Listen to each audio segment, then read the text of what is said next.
आज हम लोग आपकी कक्षा 11 में गोस्वामी तुलसीदास जी द्वारा रचित भरत महिमा के चौथे पद्यांश की व्याख्या सीखेंगे। इसके पहले हम लोगों ने इसके 3 पद्यांश की व्याख्या देख ली है। बहुत ही सरल है, यदि आप थोड़ा सा भी ध्यान देंगे तो व्याख्या बहुत आसानी से कर ले जाएंगे, कहीं कुछ भी दिक्कत नहीं है। देखिए, किसी भी पद्यांश में जितने शब्द आए होते हैं, यदि उनका सरल अर्थ आपको मालूम हो तो व्याख्या में कुछ दम नहीं रह जाता है। फिर जब वाक्य बनाएंगे आपको तो बस इतना देखना है कि इसमें कुछ चीज़ कमी लग रही है तो अपनी तरफ से जोड़ दीजिए, वाक्य बन जाए बस, और कुछ भी नहीं है। और ये जो पद्यांश है ये तो हमारे रामायण का है और हम लोग रामायण की पूरी कहानी जानते हैं, तो इसमें तो कठिन वैसे भी कुछ नहीं है। तो चलिए हम लोग सबसे पहले इसमें जितने भी शब्द आए हैं उनका सरल अर्थ देख लेते हैं, फिर व्याख्या करते हैं। सम्मान, सम्मान माने सम्मान या पूजा। आप सम्मान भी कह सकते हैं, पूजा भी कह सकते हैं, दो में से जो आपको अच्छा लगे एक लेकर के व्याख्या कर लीजिए। सुर माने देवता, सुर माने देवता। मुनि समझ रहे हैं ऐसे ही रहेगा, जो मुनि होते हैं तो ये नहीं बदलेगा। बंदी माने होता है वंदना करना, बंदी माने वंदना करना। बैठे मतलब बैठ गए, बैठे मतलब बैठ गए। उत्तर दिशी, उत्तर दिश का मतलब होता है उत्तर दिशा, उत्तर दिश मतलब उत्तर दिशा। अब हमको वाक्य में उत्तर दिशा की ओर कहना पड़ेगा, क्या कहना पड़ेगा ये व्याख्या में पता चल जाएगा, लेकिन इतने का मतलब है उत्तर दिशा। देखत भय मतलब देखने लगे, देखत भय मतलब देखने लगे। नभ माने आकाश, नभ माने आकाश। धूरी मतलब धूल, धूरी मतलब धूल। खग माने पक्षी, खग माने पक्षी। मृग माने हिरण होता है, तो मृग कहिए चाहे हिरण कह लीजिए, कोई दिक्कत नहीं है। भूरी माने अत्यधिक, भूरी माने अत्यधिक। भागे मतलब भागने लगे, भागे मतलब भागने लगे। विकल माने होता है व्याकुल, विकल माने व्याकुल। प्रभु, तो प्रभु यहाँ पर श्री रामचंद्र जी के लिए आया है, तो चाहे आप प्रभु कह के व्याख्या कर लीजिए, चाहे श्री रामचंद्र जी में बदल लीजिए, कोई दिक्कत नहीं है। आश्रम गए मतलब आश्रम की ओर गए, आश्रम गए मतलब आश्रम की ओर गए। तुलसी ये कवि हैं, कोई दिक्कत ही नहीं है। उठे मतलब उठ गए, उठे मतलब उठ गए। अवलोक माने देखने लगे, अवलोक माने देखने लगे। कारण मतलब कारण, कारण मतलब कारण। काह माने क्या, काह माने क्या। तो यदि दोनों को एक साथ कर लेंगे कारण काह मत, तो इसका हो जाएगा क्या कारण है, क्या कारण है।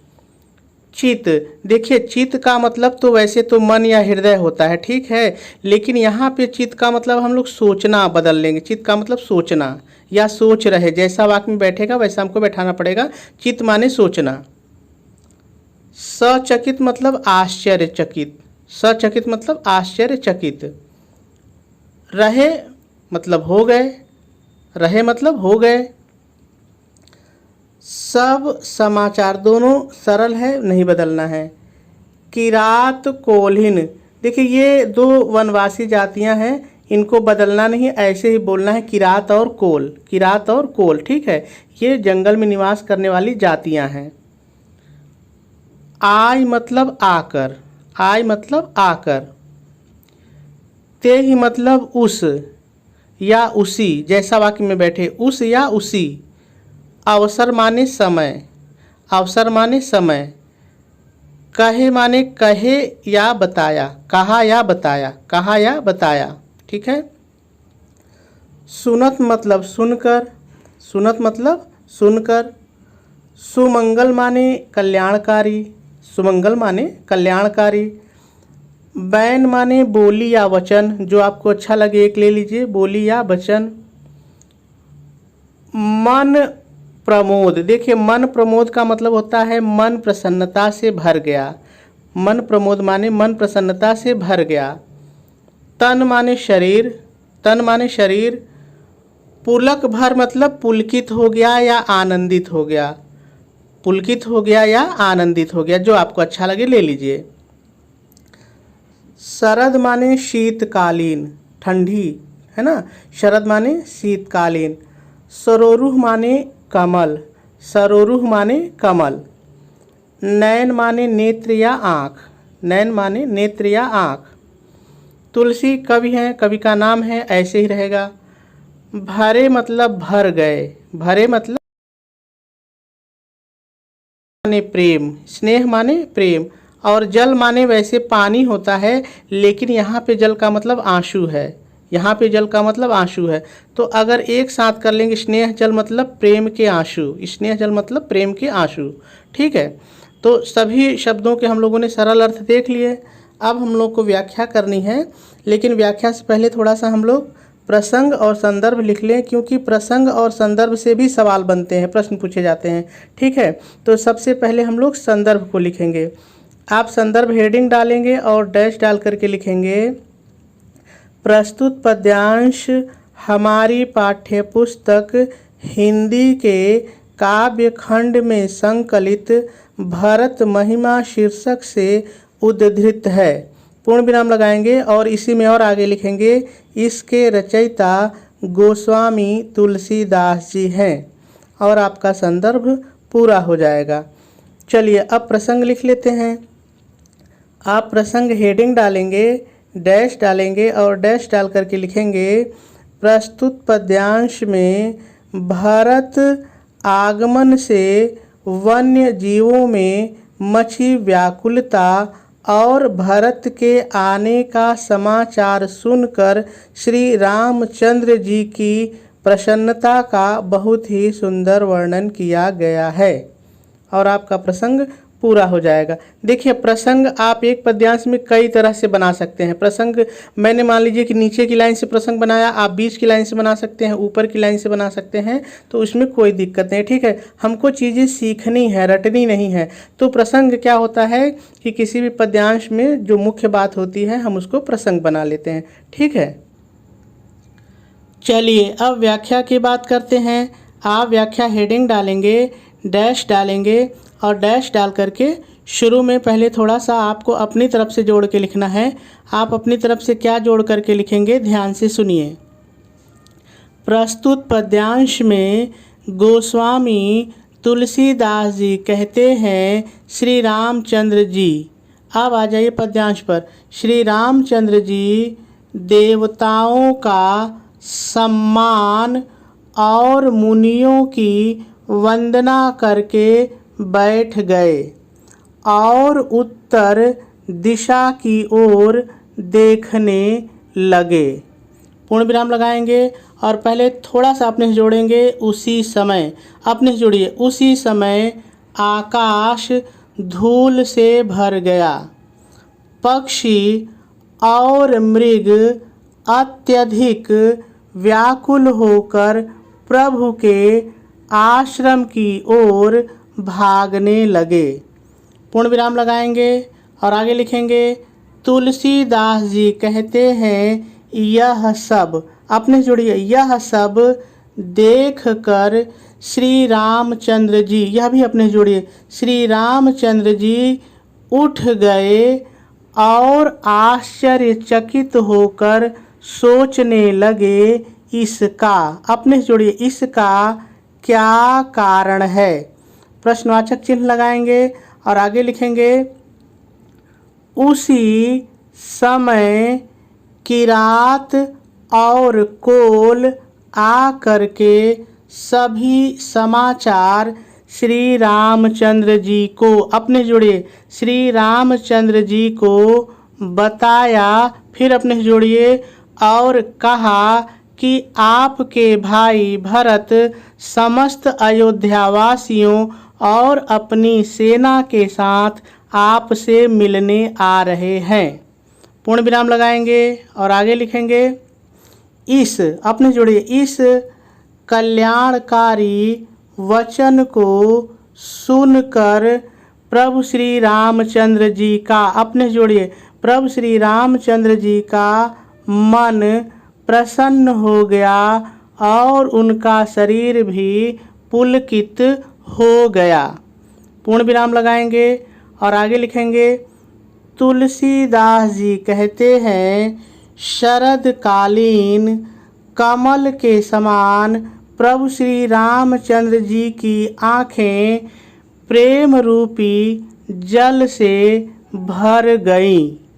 पूर्ण विराम लगा देंगे और आपकी व्याख्या पूरी हो जाएगी। चलिए अब काव्य सौंदर्य की बात करते हैं। यदि हम काव्य सौंदर्य की बात करें तो इस पद्यांश में रस शांत है, छंद हरि गीतिका और सोरठा है। ये क्या होता है जरा सा देख लिया जाए। देखिए यहाँ पे जो दो नीली लाइन आपको दिख रही है ये सोरठा छंद है। सोरठा में आपको पता होना चाहिए कि जो पहला और ये जो तीसरा चरण है इसमें 11-11 मात्राएं होती हैं और ये जो दूसरा और चौथा चरण है इसमें 13-13 मात्राएं होती हैं। ठीक है, ये जो सोरठा होता है दोहा का ठीक उल्टा होता है। और हर गीतिका को भी देख लीजिए। देखिए ये जो 4 लाइन है ये हर गीतिका की है। इसमें क्या होता है कि इसमें 4 चरण होते हैं और चारों चरण में 28-28 मात्राएं होती हैं। जब आप गिनेंगे तो चारों चरण में आपको 28-28 मात्राएं मिलेंगी। ठीक है, तो मेरे ख्याल से आपको बात समझ में आ गई होगी। चलिए आगे देखते हैं। यदि अलंकार की बात करें तो इसमें अनुप्रास अलंकार है। देखिए अलंकार से जरूर प्रश्न पूछता है, इसलिए आप प्रत्येक पद्यांश में कौन सा अलंकार है इसको आपको जरूर जानना है। ठीक है, तो चलिए देख लेते हैं। देखिए यहाँ पर देखिए स और स की पुनरावृत्ति है। ठीक है, और यहाँ पे भी देखिए स की पुनरावृत्ति है, यहाँ पे स की पुनरावृत्ति है। तो ऐसे आप कई जगह देखेंगे तो इस तरह की जहाँ पर एक वर्ण एक से अधिक बार आए वहाँ पे अनुप्रास अलंकार होता है। तो इसमें अनुप्रास अलंकार होता है, यही मैंने लिखा है, देख लीजिए ये आपका अनुप्रास अलंकार है। ठीक है, इस पद्यांश की जो भाषा है वो अवधि है और शैली प्रबंधात्मक है। ठीक है, अब आगे देखते हैं कि इस पद्यांश पर प्रश्न कैसे पूछे जा सकते हैं। तो देखिए मैंने उदाहरण के लिए 5 प्रश्न लिए हैं। आपकी परीक्षा में 5 प्रश्न ही पूछे जाते हैं, लेकिन इस पद्यांश में बहुत सारे प्रश्न बन सकते हैं जो आपसे पूछे जा सकते हैं। ज़रूरी नहीं है कि यही 5 आए, लेकिन हाँ यदि आपने शुरू से अंत तक व्याख्या को सुना है तो सारे प्रश्न आप हल कर लेंगे, कहीं कोई दिक्कत नहीं होगी। चलिए हम लोग पढ़ते हैं और हल करने का प्रयास करते हैं। देखिए प्रश्न इसी तरह से पूछा जाएगा, उपर्युक्त पद्यांश को पढ़कर दिए गए प्रश्नों के उत्तर दीजिए। तो चलिए हम लोग प्रश्न पढ़ते हैं और उत्तर देने का प्रयास करते हैं। पहला प्रश्न है, पद्यांश के आधार पर बताइए वन्य जीवों की व्याकुलता का क्या कारण था। तो देखिए व्याख्या में मैंने बताया कि आकाश में धूल भर जाने के कारण जो वन्य जीव थे वो व्याकुल थे। तो इसी को आपको लिखना है। आप कैसे लिखेंगे देख लीजिए। पद्यांश के आधार पर वन्य जीवों की व्याकुलता का कारण आकाश का धूल से भर जाना था। ठीक है, चलिए दूसरा देखते हैं। श्री रामचंद्र जी के नेत्र आंसुओं से क्यों भर गए, स्पष्ट कीजिए। तो देखिए व्याख्या में मैंने बताया कि जब उन्होंने किरात और कोल से सुना कि भरत अयोध्यावासी और सभी के साथ मिलने आ रहे हैं तो ये सुन करके उनकी आंखें आंसुओं से भर आई। अब इसी को लिखना है, कैसे लिखेंगे देखिए। श्री रामचंद्र जी के नेत्र भरत तथा समस्त अयोध्यावासियों का उनसे मिलने आने का समाचार सुनकर आंसुओं से भर गए। ठीक है, कोई दिक्कत नहीं। अगला देखिए, रेखांकित अंश की व्याख्या कीजिए। देखिए मैंने पूरे पद्यांश की आपको व्याख्या बताई है। जहाँ भी अंडरलाइन रहे, जहाँ भी लाइन खींची रहे, वहाँ पे मैंने जो बताया है वही आपको लिखना है। बस ध्यान क्या देना है, जैसे ही ये तीसरा प्रश्न आए आपको हेडिंग डालनी है रेखांकित अंश की व्याख्या, डैश डालना है और शुरू में पहले थोड़ा सा अपने से लिखना है प्रस्तुत पंक्ति में। पद्यांश नहीं लिखेंगे, पंक्ति लिखेंगे। प्रस्तुत पंक्ति या प्रस्तुत अंश में गोस्वामी तुलसीदास जी कहते हैं।